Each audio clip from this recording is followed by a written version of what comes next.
நண்பர்களே, நவம்பர் மாதம் 14ஆம் தேதி லண்டனில் இப்பொழுது நேரம் பிற்பகல் 2:05. காசா வறுமையில் மட்டுமல்ல, சாப்பாடு இல்லாமல் தவித்துக் கொண்டிருக்கிறது. சாப்பாடை இஸ்ரேல் கொடுக்க தேவையில்லை. துருக்கி, ஈஜிப்ட், ஏனைய நாடுகள் கொடுத்தாலும் உள்ளே விடுவதற்கு இஸ்ரேல் தயாராக இல்லை. தொடர்ச்சியாக தடுத்துக் கொண்டிருக்கிறது. மழை பொழிந்து கொண்டிருக்கிறது. தொடர்ச்சியாக குளிரால் அங்கு மோசமான காலநிலை ஏற்பட்டிருக்கிறது. காசாவுக்கு தேவையான உதவிகள் மிக குறைவாகவே உள்ளே செல்கின்றன.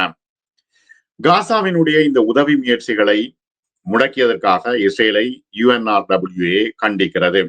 போர் நிறுத்தம் மனிதாபிமான உதவிகளை கட்டாயமாக்கிய போதிலும் கூட மக்களுக்கு தேவையானதில் ஒரு பகுதியை மட்டுமே இஸ்ரேல் உள்ளே அனுமதித்திருக்கிறது. மக்கள் பட்டினியால் வாடுகின்றார்கள். பாலஸ்தீன அகதிகளுக்கான ஐக்கிய நாடுகள் சபை நிறுவனம் UNRWA இஸ்ரேல் தன்னுடைய நடவடிக்கைகளை வேண்டுமென்றே முடக்கி காசாவுக்கு முக்கிய உதவிகள், சாப்பாடுகள், மருந்துகள் வருவதை தடுத்து நிறுத்தியதாக UNRWA குற்றம் சாட்டுகிறது. 2 ஆண்டுகளுக்கு மேலாக அதனுடைய இனப்படுகொலை போர், பாலஸ்தீனியர்கள் மழை மற்றும் குளிர்காலம் காரணமாக தங்குமிடத்திலே தங்க முடியாமல் இருக்கிறது. மழை, வெள்ளம் அந்த டெம்பரரி டென்ட் எல்லாத்தையும் மூடிவிட்டது. சர்வதேச சட்டத்தின் கீழ் UNRWA இயங்குகிறது. ஆனால் UNRWA ஹமாஸுக்கு உதவி செய்வதாக இஸ்ரேல் தொடர்ச்சியாக ஆதாரம் இல்லாமல் குற்றம் சாட்டி கொண்டிருக்கிறது. மில்லியன் கணக்கான பாலஸ்தீனியர்களுக்கு உயிர் வாழ்வதற்கு உணவு இன்றியமையாததாக இருக்கிறது. அதோடு இது ஒரு அரசியல் தீர்வுக்கு அவசியமான ஒரு விஷயம் என்று UNRWA ஆணையாளர் ஜெனரல் பிலிப் லாசரணி வியாழக்கிழமை ஐக்கிய நாடுகள் பொதுச்சபையின் 4வது குழுவிடம் கூறியிருக்கிறார். ஐக்கிய நாடுகள் விசாரணை ஆணையத்தின் சமீபத்திய கண்டுபிடிப்புகள் மற்றும் சர்வதேச நிறுவனத்தின் ICA தீர்ப்புகளை மேற்கோள் காட்டி இஸ்ரேல் அந்த நிறுவனத்தினுடைய கட்டுப்பாடுகளை நீக்க வேண்டும் என்று தெரிவித்திருக்கிறது. நியூயார்க்கில் உள்ள ஐக்கிய நாடுகள் தலைமையகத்தில் நடந்த செய்தியாளர் சந்திப்பிலே லாசரணி கூறும் பொழுது, கடுமையான நிதி பற்றாக்குறை UNRWA இருக்கிறது. அதனால் காசா மக்களுக்கு அத்தியாவசிய சேவைகளை வழங்க முடியாமல் இருக்கிறது. அதன் செயல்பாடுகளை தொடர நன்கொடை நாடுகள் அதிக பணம் தர வேண்டும் என்று கோருகின்றார்கள். ஆனால் இஸ்ரேல் எல்லாவற்றையும் முடக்கி வைத்திருக்கிறது. வாரந்தோறும் மாதந்தோறும் நாங்கள் இயங்கிக் கொண்டிருக்கின்றோம். இன்றைய நிலவரப்படி நவம்பரிலே தங்களுடைய ஊழியர்களுக்கு சம்பளத்தை கொடுக்க முடியாமல் இருக்கிறது. டிசம்பரில் எவ்வாறு சம்பளம் கொடுக்க போகிறோம் என்று நாங்கள் யோசித்துக் கொண்டிருக்கின்றோம் என்று லாசரணி சொல்கின்றார். 2023 அக்டோபர் 7 தெற்கு இஸ்ரேல் மீதான ஹமாஸின் தாக்குதலுக்கு பிறகு தங்களுடைய ஊழியர்கள் சிலர் பங்கேற்றதாக ஆதாரமற்ற முறையில் குற்றம் சாட்டிய இஸ்ரேல் போரை தூண்டியது. அதற்கு பிறகு காசாவில் உதவி செய்ய முடியாமல் இருக்கிறது என்று அவர்கள் குறிப்பிடுகின்றார்கள். அக்டோபர் 7 தாக்குதலில் UNRWA ஊழியர்கள் ஈடுபட்டதாக இஸ்ரேல் பொய் சொல்கிறது. ஆதாரங்களை வழங்காமல் குற்றம் சாட்டி வருகிறது. அந்த குற்றச்சாட்டுகளை தொடர்ந்து தொடர்ச்சியாக மிகப்பெரிய நன்கொடையாளராக இருந்த அமெரிக்கா அதன் ஆதரவை நிறுத்தியது. அமெரிக்காவும் இஸ்ரேலும் சேர்ந்துதான் இந்த யுத்தத்தை செய்து கொண்டிருக்கின்றன. காசா மக்களை அழித்துக் கொண்டிருக்கிறது. இஸ்ரேலின் முடிவை தொடர்ந்து UNRWA சர்வதேச ஊழியர்களை காசா மற்றும் ஆக்கிரமிக்கப்பட்ட மேற்கு கரையில் இருந்து திருப்பி அனுப்ப வேண்டிய கட்டாயம் ஏற்பட்டது. உணவு உதவி விநியோக திறன்களை கட்டுப்படுத்தி இருக்கிறது. ஆனால் பாலஸ்தீன பிரதேசத்தில் கிட்டத்தட்ட 12,000 பேரை அது வேலைக்கு அமர்த்தி இருக்கிறது. அதன் சேவைகள் பாலஸ்தீனியர்களுக்கு இன்றியமையாதவை என்று லாசரணி சொல்கின்றார்.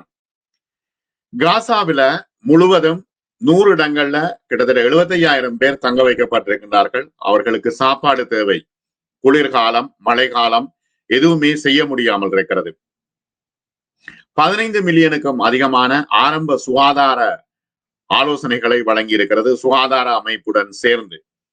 ஆகவே இவ்வாறான நிலைமையில் தங்களுடைய சேவைகள் விரிவுபடுத்தப்பட்டால் தான் அந்த மக்களுக்கு உணவு வழங்க முடியும்.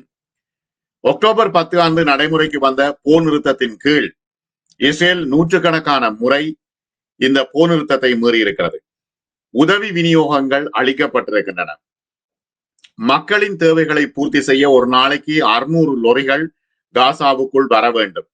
ஆனால் இப்பொழுது இல்லை. 150 லொரிகள் மட்டுமே காசாவுக்குள் தினமும் வருகின்றன. உதவி லொரிகள் வந்த போதிலும் அங்கு கூடாரங்கள் இல்லை, மனிதாபிமான உதவிகள் இல்லை. பாலஸ்தீனிய குடும்பங்கள் சீரழிந்து கொண்டிருக்கின்றன என்று அவர்கள் குறிப்பிடுகிறார்கள். பொருட்கள் பற்றாக்குறை நிறைய குடும்பங்களுக்கு, தற்காலிக முகாம்களில் வசிப்பவர்களுக்கு ஒரு பயங்கரமான ஒரு நிலைமையாக அங்கு இருக்கிறது. பசி, நெருக்கடி, பேரழிவை ஏற்படுத்துகின்ற எச்சரிக்கையாக இருக்கிறது. ஆகஸ்ட் மாதத்தில் அங்கு ஒரு பஞ்சம் அறிவிக்கப்பட்டது. ஏனெனில் அவர்களால் உணவை வழங்க முடியவில்லை. மனிதாபிமான உதவி மற்றும் வணிக சரக்குகளை ஏற்றிச் செல்லும் லோரிகள் இந்த வார ஆரம்பத்தில் வடக்கு சிக்கிம் எல்லையை கடக்கும் வழியாக சென்றன. ஆனால் நுழைவாயிலை இஸ்ரேல் 2 மாதங்களாக மூடி வைத்திருக்கிறது. அங்க போனா அவர்கள் சுட்டுக் கொள்ளுவார்கள்.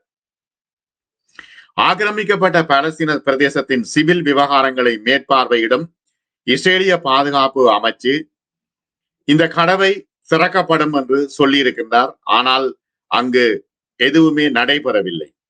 போர் நிறுத்தம் மற்றும் ஹமாஸால் பிடிக்கப்பட்ட கைதிகளுடைய சடலங்களை தற்பொழுது ஹமாஸ் கொடுத்து கொண்டிருக்கிறது. போர் நிறுத்தம் இப்பொழுது அமுல் இருக்கிறது. ஆனால் இஸ்ரேல் அதனை தொடர்ச்சியாக மீறிக்கொண்டிருக்கிறது.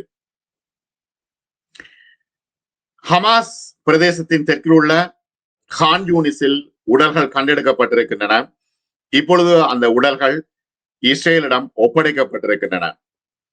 ஹமாஸின் ஆயுத பிரிவான கசாம் படைப்பிரிவுகளின் அறிவிப்பின்படி உடல்கள் அமைந்துள்ள இடம் அணுக முடியாத இடமாக இருக்கிறது என்று தொடர்ச்சியாக அவர்கள் சொல்லிக் கொண்டிருக்கின்றார்கள். அந்த ஜலோ லைனை கடந்து அவர்களால் எதுவும் செய்ய முடியவில்லை. ஏனெனில் அங்கு இஸ்ரேல் ராணுவம் நின்று கொண்டிருக்கிறது. ஆகவே காசா எவ்வாறாவது மீள எழ வேண்டும் என்று ஐக்கிய நாடுகள் சபை சொல்கிறது. ஆனால் தொடர்ச்சியாக இவ்வாறான நெருக்கடியில் இஸ்ரேல் காசாவை வைத்திருக்கிறது. இந்த சூழ்நிலையில் அங்குள்ள மக்களுக்கு உடனடி தேவை உணவு மற்றும் குளிர்காலத்திற்கு தேவையான போர்வைகள், குளிர்காலத்துக்கு நெருப்பை எரிக்க முடியாமல் இருக்கிறது. அங்கு விறகுகள் இல்லை, கேஸ் இல்லை, மிகப்பெரிய தட்டுப்பாடாக இருக்கின்ற சூழ்நிலையில் காசா ஒரு கண்ணீர் தேசமாகவே தற்பொழுது காட்சி அளிக்கிறது. மற்றும் ஒரு வீடியோவில் பல விவரங்களோடு சந்திப்போம். நன்றி நண்பர்களே.